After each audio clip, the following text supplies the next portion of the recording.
My parents sent me the bill for my wedding after offering to pay for it and giving $400,000 to my sister, but they were shocked when I gave them the check and this letter. The venue was softly lit, the background music echoed in every corner, and everyone was smiling, celebrating that unique moment, my wedding day. I looked around, admiring every detail of the decor, the perfect flowers, the elegantly draped white tablecloths.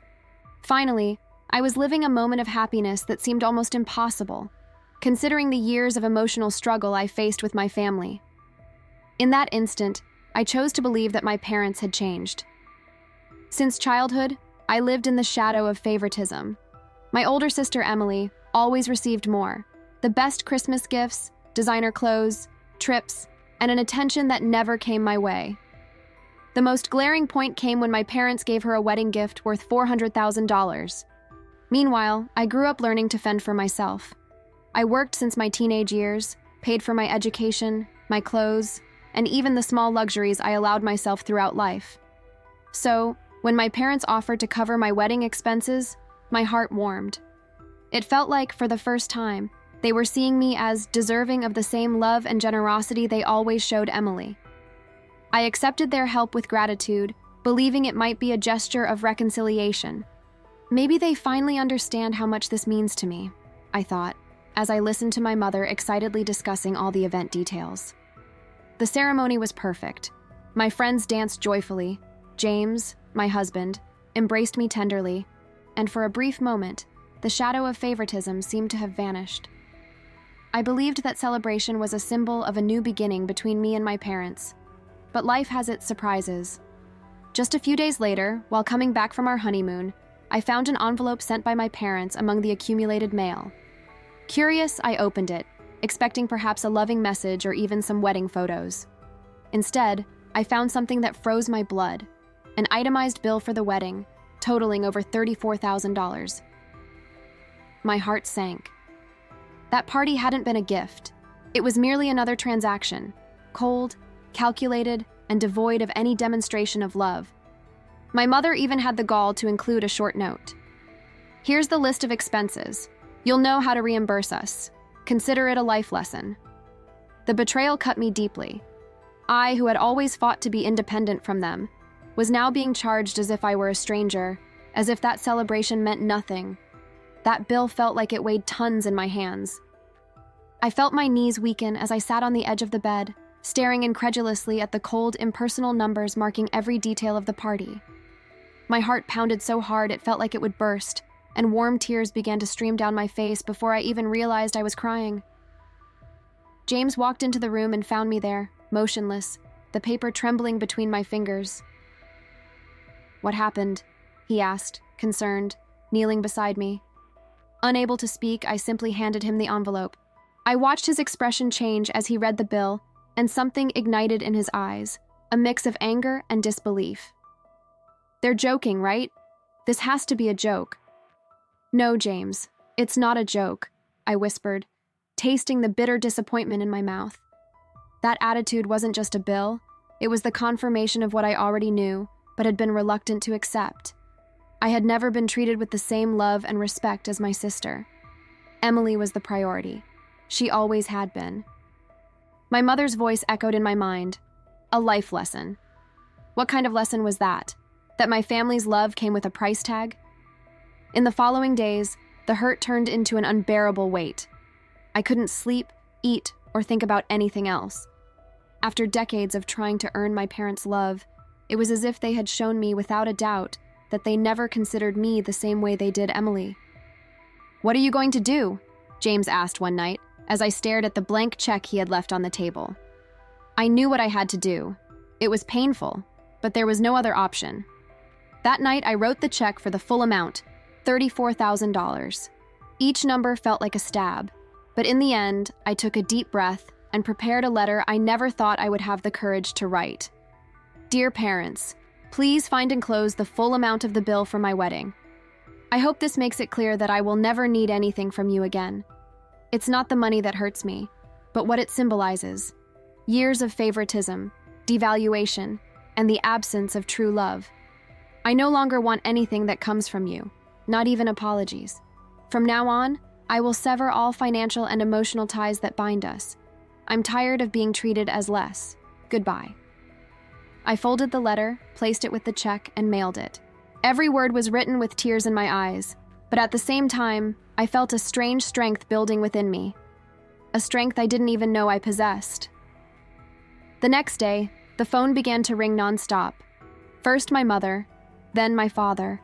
Finally, Emily. I ignored all the calls. I didn't want to hear empty apologies or absurd justifications. It was only when my uncle, my father's brother, showed up at my house that I decided to listen to someone. "I'm proud of you," he said, holding my hand firmly. "I went through something similar with your parents when I was younger. Favoritism, manipulation. The family always preferred your father. I ended up alone, but I learned to be stronger." His voice was calm but firm. For the first time, I felt someone truly understood what I was going through. My uncle stayed there with me and James, sharing old stories that somehow validated what I felt. I wasn't crazy. I wasn't ungrateful. The following week, my mother finally managed to find me in person. I was caught off guard when she appeared at my door, wearing a stern expression. "You overreacted," she said bluntly. "What we did was for your own good. Emily has always been more sensitive, and you have always been more independent. It was fair that she received more support. This isn't favoritism. It's caring for you according to your needs." I looked at her, incredulous. "So, charging me $34,000 was what? Another form of care?" She shook her head. "It was so you could learn the value of things." I felt my breath quicken. "I already know the value of things, Mom. I've been working since I was 14. I pay my bills, my life, and now even my own wedding. I just wanted love, and that's something you never gave me." She tried to say something, but I shut the door, leaving her outside. For the first time, I didn't feel guilty about protecting her from myself. The following days were a whirlwind of emotions, but something inside me had changed. For the first time, I wasn't willing to accept the bare minimum. By sending the check and the letter, I had drawn an invisible line between me and my family, a line that would not be crossed again. But, as I expected, they weren't going to give up so easily. Emily was the first to reach out. One afternoon, while I was sorting through the boxes with wedding gifts, I received a message from her. "Emily, you always exaggerate everything. They just wanted to teach you a lesson. Grow up."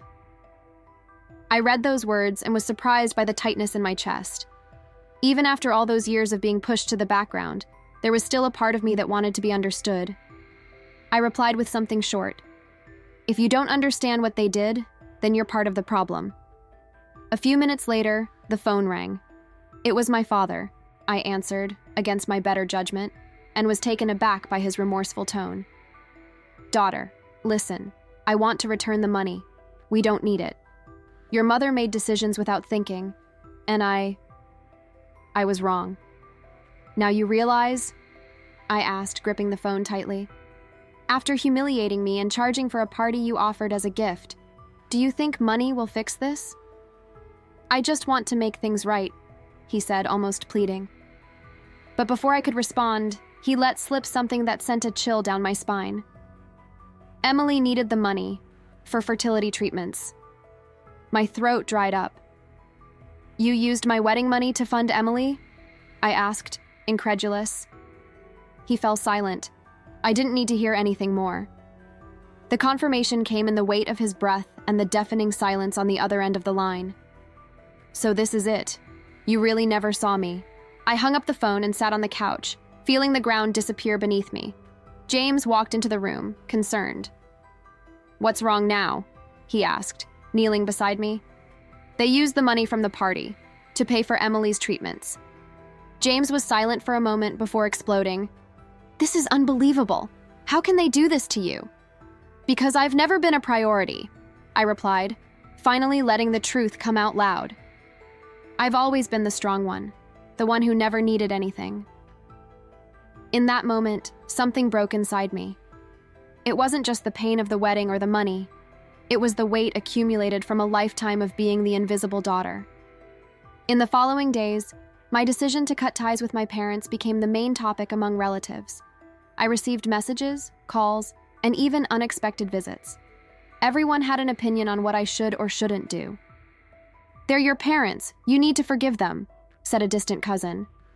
"You're being selfish. Think about the family," accused an aunt, as if the favoritism were my fault. The only person who stood by me was my uncle. He continued to visit me, always bringing words of support and stories that showed me the pattern of manipulation my family had followed for generations. "You did the right thing, dear," he said, with that calm and firm voice that reminded me I wasn't alone. James was also an essential pillar.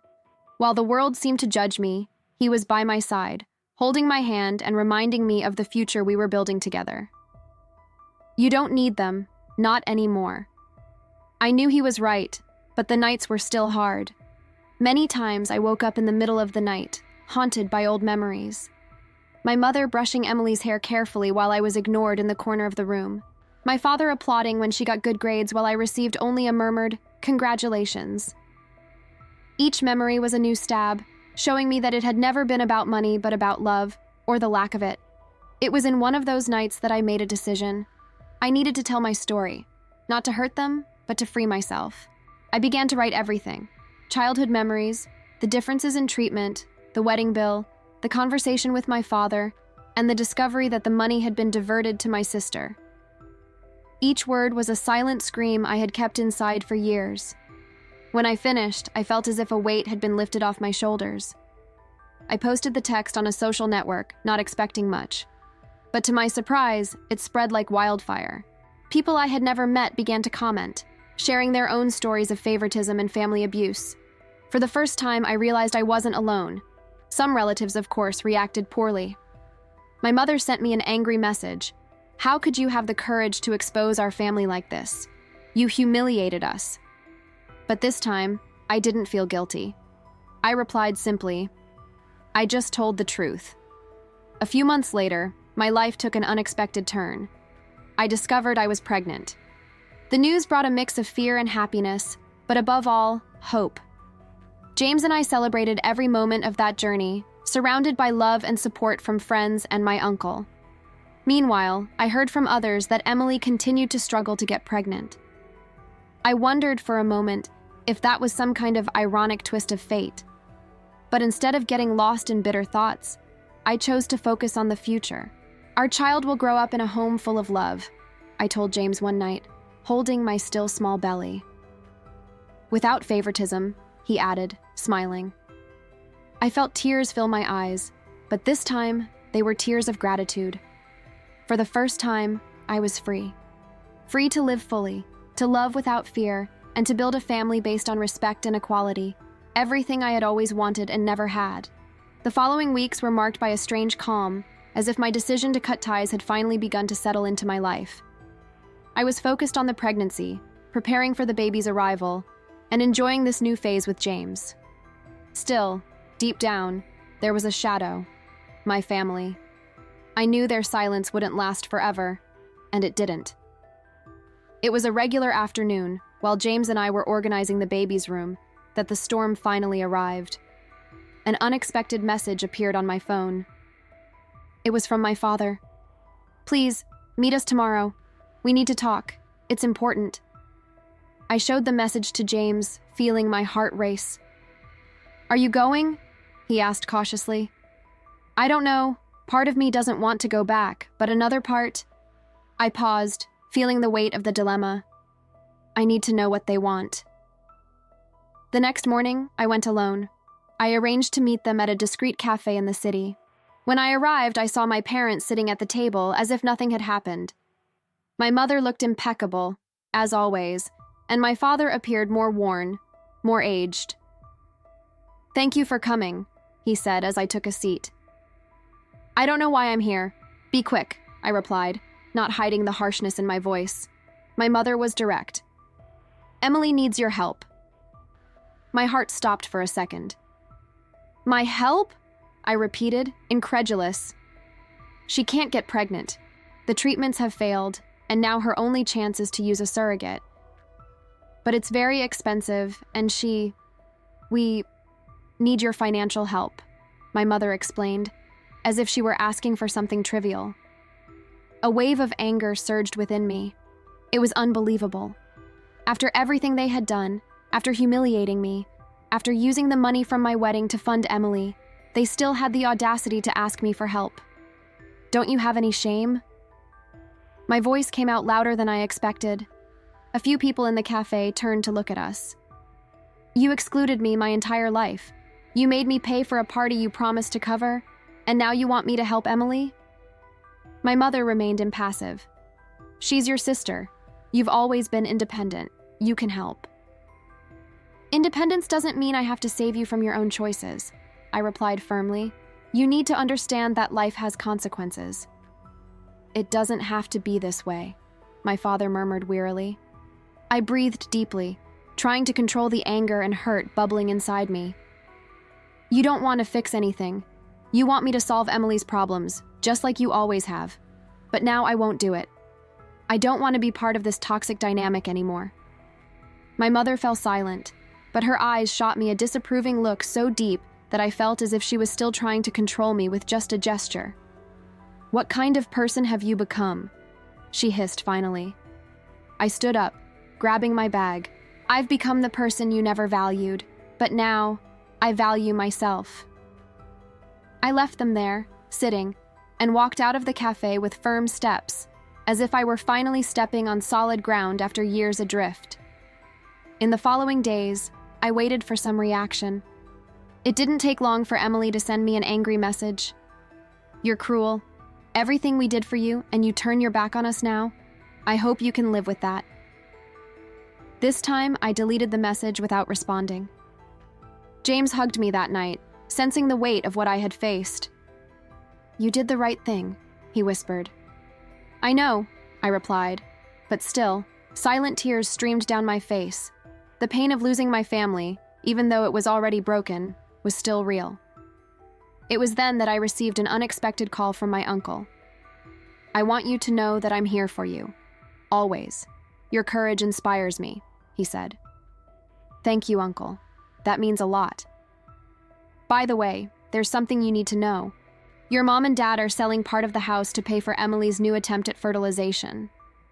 I froze. They were truly willing to go to the ends of the earth to continue placing my sister above everything and everyone. But in that moment, I realized nothing of that affected me the way it once had. On the day my son was born, I felt a cycle finally close. I looked at him, small and perfect in my arms, and silently promised, "You will never feel less." James held my hand, and my uncle, who had traveled just to be with us, looked at the baby with emotion. He's lucky to have you as a mother, he said. It was there, in that simple hospital room, that I felt the purest form of love I had ever experienced. My biological family wasn't there, but I didn't need them. I was surrounded by true love, love that I had chosen and built. A few months later, I received a letter from my mother. I read it calmly, but in the end, it was more of the same, a manipulative attempt disguised as an apology. I didn't respond. For the first time, I felt no anger, just indifference. Life moved on, and so did I. Today, I watch my son grow up in a home filled with laughter and love. My sister still faces her battles, and my parents continue living in the shadows of their own choices. Sometimes people ask if I miss them. My answer is always the same. I miss what I wanted them to be. Each birthday, every Christmas, every special moment was an opportunity to rewrite the story. Sometimes, when I see him playing in the yard or running to me with a huge smile, I feel tears in my eyes. He will never know what it's like to feel invisible, less important, or excluded. That is my greatest gift to him.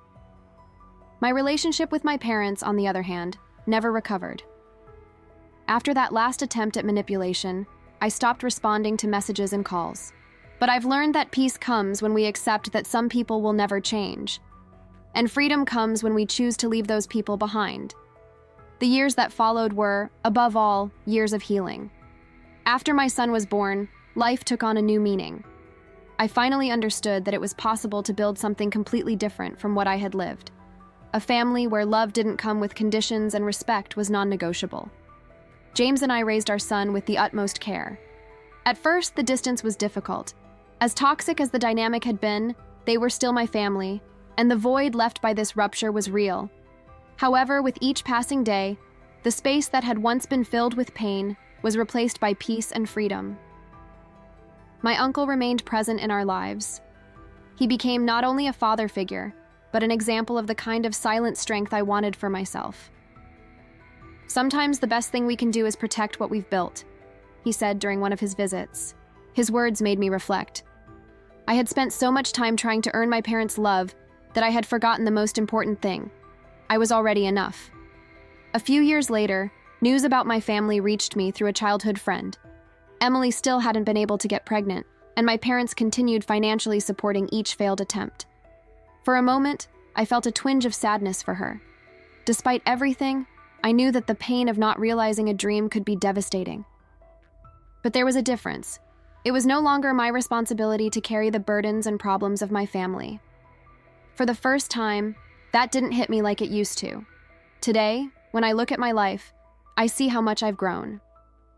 The woman who once sent a check for $34,000, following a letter filled with sorrow, I am now a completely different person.